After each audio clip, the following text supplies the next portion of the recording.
CBSE class का ये topic होने वाला है आपके लिए बहुत ही ज़्यादा इम्पोर्टेंट। तो क्या आप भी दो लाइंस देखकर बिना सॉल्व किए बता सकते हैं कि आंसर एक होगा, नहीं होगा या इनफाइनाइट होगा? आज सब सीखेंगे।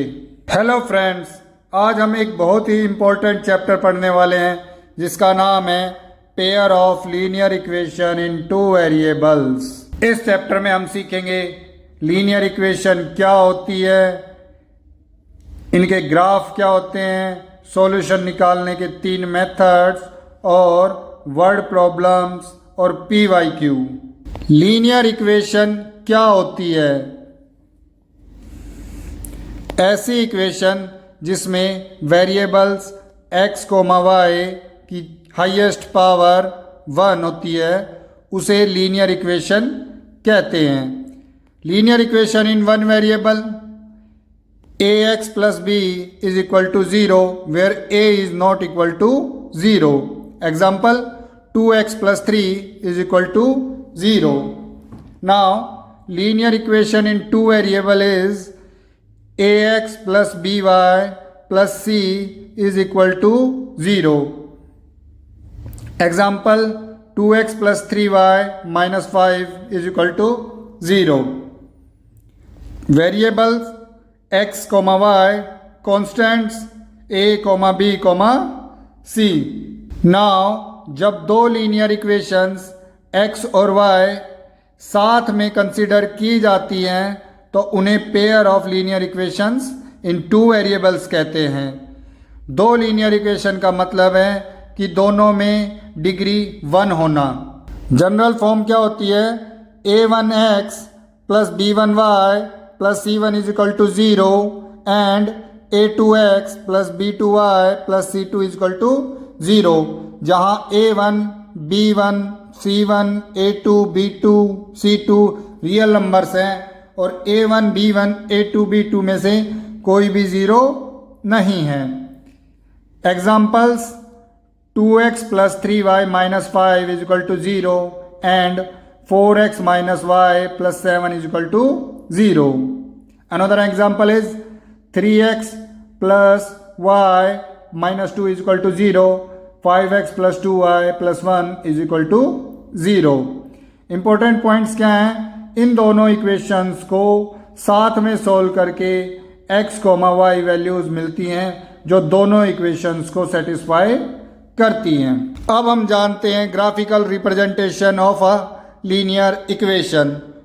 तो हर linear equation ax plus by plus c is equal to 0 एक स्ट्रेट लाइन को रिप्रेजेंट करती है।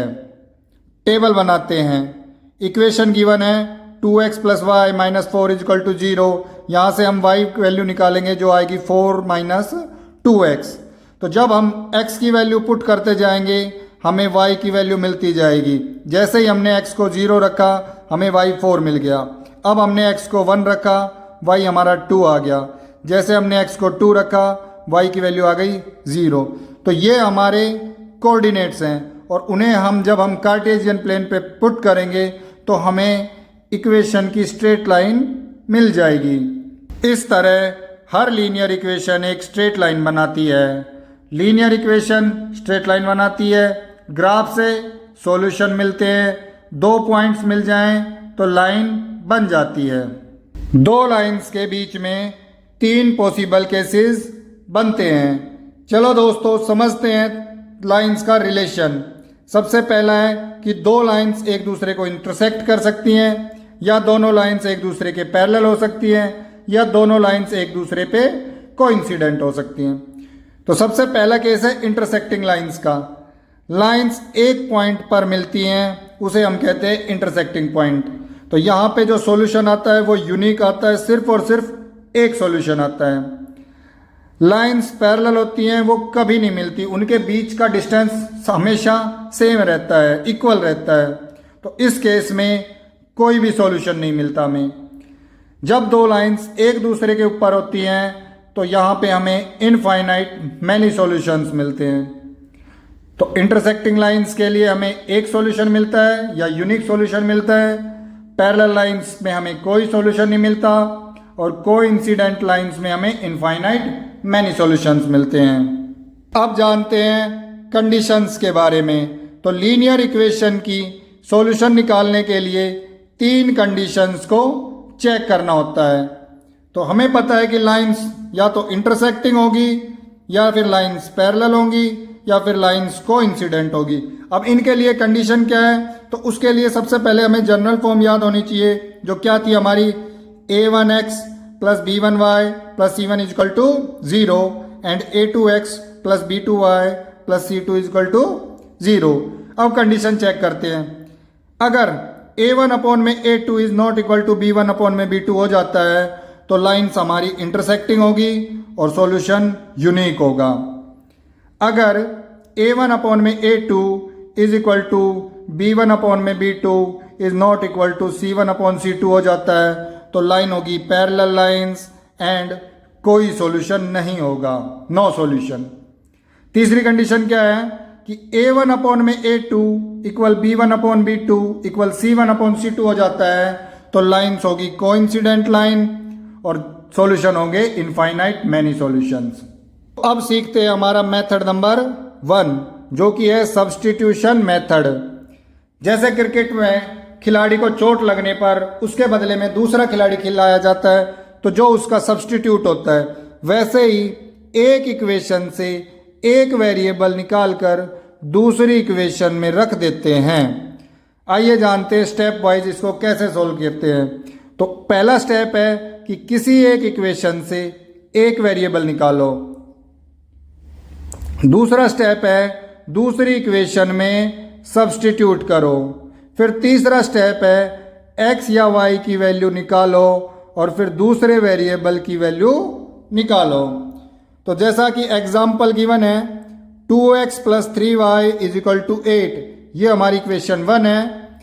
3x minus y is equal to 11, ये इक्वेशन 2 है। तो हमने इक्वेशन 2 से क्या किया, y की वैल्यू निकाल ली और जब हमने y की वैल्यू को इक्वेशन 1 में पुट किया और उसको जब हमने सोल्व किया तो हमारी x की वैल्यू आई 3 होल 8 अपॉन 11 और 41 अपॉन 11। और जब x की वैल्यू को हम इस इक्वेशन में पुट करेंगे तो हमारी y की वैल्यू आ जाएगी 2 अपॉन 11 और यही हमारे सॉल्यूशंस हैं। अब जानते हैं मेथड नंबर 2, जिसका नाम है एलिमिनेशन मेथड। दूसरी इक्वेशंस को ऐड या सब्ट्रैक्ट करके एक वेरिएबल को एलिमिनेट कर देते हैं। एग्जाम्पल के लिए वही हमारी इक्वेशन है 2x plus 3y is equal to 8 और दूसरी इक्वेशन है 3x minus y is equal to 11। Equation को ऐसे ऐड करो कि कोई एक वेरिएबल एलिमिनेट हो जाए। तो सबसे पहले स्टेप 1 करते हैं, हम y को एलिमिनेट करेंगे। तो हमने क्या किया, यहाँ पे y का कोफिशिएंट 3 है और यहाँ पे y का कोफिशिएंट 1 है। तो हमने इक्वेशन 2 को जब 3 से मल्टीप्लाई करेंगे तो हमारी इक्वेशन 1 है 2x plus 3y is equal to 8 और इक्वेशन 2 हो जाएगी 9x minus 3y is equal to 33। अब दोनों इक्वेशन को ऐड करने पे y से y एलिमिनेट हो जाएगा और हमारे पास बचेगा 2x plus 9x is equal to 11x और यहाँ पे 8 प्लस 33 हो गया 41। 11 जब इधर ट्रांसपोज होगा तो x की वैल्यू आ जाएगी 41 अपॉन 11। जब हम x की वैल्यू को किसी भी एक इक्वेशन में रख देंगे तो हमारी y की वैल्यू आएगी 2 अपॉन 11 और यही हमारे सॉल्यूशंस हैं। अब हम स्टेप 2 में x को एलिमिनेट करेंगे। तो x को एलिमिनेट करने के लिए हमें x का कोफिशिएंट को इक्वल करना होगा। तो जब हम x के कोफिशिएंट को इक्वल कर देंगे और सब्ट्रैक्ट करेंगे तो x हमारा एलिमिनेट हो जाएगा और हमारा 11y इक्वल टू 2 आएगा और यहाँ से y की वैल्यू आई 2 अपॉन 11। तो जब हम y की वैल्यू को किसी भी एक इक्वेशन में रखेंगे तो हमारी x की वैल्यू आ जाएगी 41 अपॉन 11 और यही हमारे सॉल्यूशंस हैं। थर्ड जो मेथड है उसका नाम है क्रॉस मल्टीप्लिकेशन मेथड। जब इक्वेशन की form a1x plus b1y plus c1 is equal to 0 और a2x plus b2y plus c2 equal to 0 हो तो क्रॉस मल्टीप्लिकेशन मेथड यूज कर सकते हैं। इस मेथड के लिए हमने दो इक्वेशन लिए हैं, 2x plus 3y is equal to 8 और 3x minus Y is equal to 11। तो सबसे पहले हमें इक्वेशन को जनरल फॉर्म में बदलना होगा, जो है a1x plus b1y plus c1 is equal to 0 और a2x plus b2y plus c2 is equal to 0, और फिर हम करेंगे क्रॉस मल्टीप्लीकेशन। स्टेप 1 है स्टैंडर्ड फॉर्म में बदलना, तो हमने इक्वेशन को स्टैंडर्ड फॉर्म में बदल दिया है, दूसरी इक्वेशन को भी स्टैंडर्ड फॉर्म में बदल दिया है। अब हमारी a1 की जो वैल्यू आई वो है 2, b1 की जो वैल्यू है वो है 3 और c1 की वैल्यू है -8। ऐसे ही a2 की वैल्यू है 3, b2 की वैल्यू है -1 और c2 की वैल्यू है -11।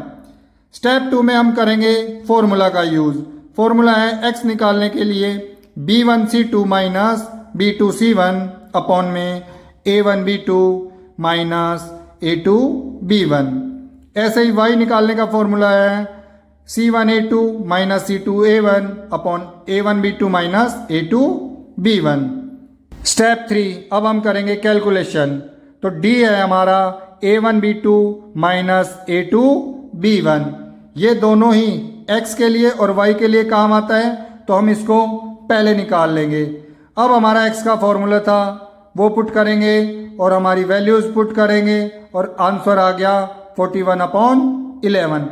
ऐसे ही जब हम y का फॉर्मूला पुट करेंगे और उसमें वैल्यू पुट कर देंगे तो हमारी y की वैल्यू आ जाएगी 2/11। तो हमारे सॉल्यूशंस आ गए 41/11 एंड 2/11।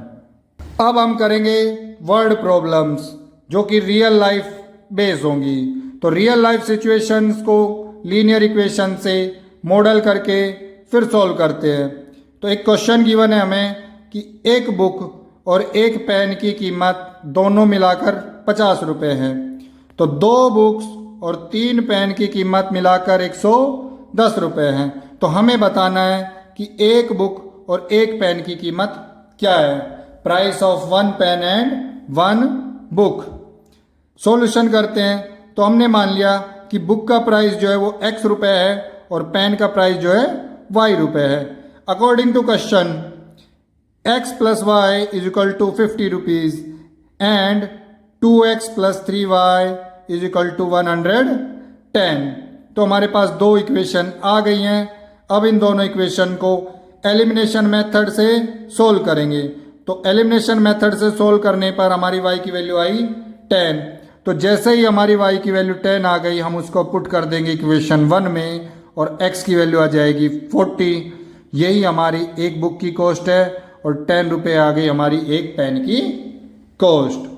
अब आपके सामने कुछ इम्पोर्टेंट पॉइंट्स हैं जो कि एग्ज़ाम के लिए भी काफ़ी इम्पोर्टेंट होने वाले हैं। तो important points, 2 linear equation 2 straight line बनाती हैं। सॉल्यूशंस का मतलब है कि लाइंस का मिलना या लाइंस का इंटरसेक्ट करना। कंसिस्टेंट सिस्टम हमेशा एटलीस्ट 1 सॉल्यूशन होता है, इनकंसिस्टेंट सिस्टम नो सॉल्यूशन और dependent system infinite many solution. Exam tips क्या क्या हैं कि सबसे पहले सारे सम्स को ध्यान से पढ़ो, फिर बेस्ट से बेस्ट मेथड यूज़ करो, स्टेप्स को नीट एंड क्लीन लिखो और आंसर चेक ज़रूर करो। कॉमन मिस्टेक जो करते हैं बच्चे वो क्या है कि साइंस का गलत ले लेना, प्लस को माइनस और माइनस को प्लस ले लेना। कैलकुलेशन मिस्टेक, इक्वेशन को स्वैप करना और आंसर को चेक ना करना। की फॉर्मूला ज़रूर याद रखें। स्टैंडर्ड फॉर्म क्या होती है, जर्नल फॉर्म क्या होती है, यूनिक सॉल्यूशन कब होते हैं, नो सॉल्यूशन कब होते हैं और इनफाइनाइट मैनी सॉल्यूशन कब होते हैं।